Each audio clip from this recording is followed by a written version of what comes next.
బులెటిన్లో మరో breaking news చూస్తున్నాం. వర్షాకాలానికి ముందే మహారాష్ట్ర, కర్ణాటకలో కురిసిన అకాల వర్షాల కారణంగా తుంగభద్ర, కృష్ణా నదులకు భారీ వరద వచ్చిన విషయం తెలిసిందే.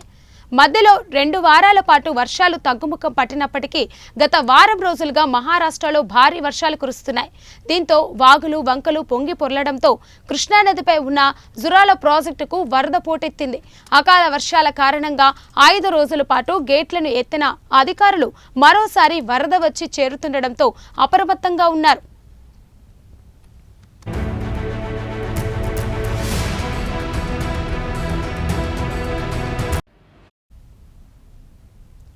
తాజాగా మరోసారి వరద ఉధృతి పెరగకపోయింది.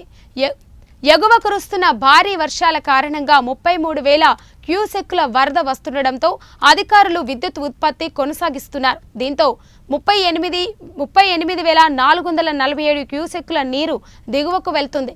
ఈ నీరు నేరుగా శ్రీశైలం జలాశయానికి చేరుకుంటున్నట్టు అధికారులు తెలిపారు.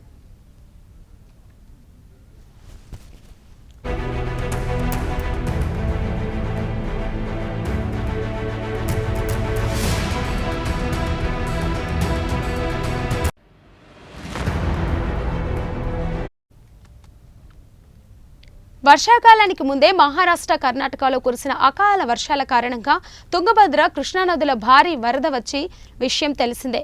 మధ్యలో 2 వారాల పాటు వర్షాలు తగ్గుముఖం పట్టినప్పటికీ గత వారం రోజులుగా మహారాష్ట్రలో భారీ వర్షాలు కురుస్తున్నాయి.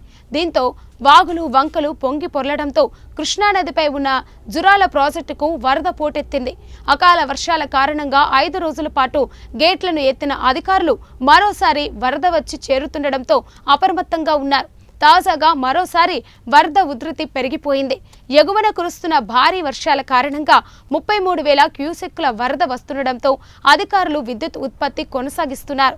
దీంతో 38,447 క్యూసెక్కుల నీరు దిగువకు వెళ్తుంది. ఈ నీరు నేరుగా శ్రీశైలం జలాశయానికి చేరుకుంటున్నట్టు అధికారులు తెలిపారు.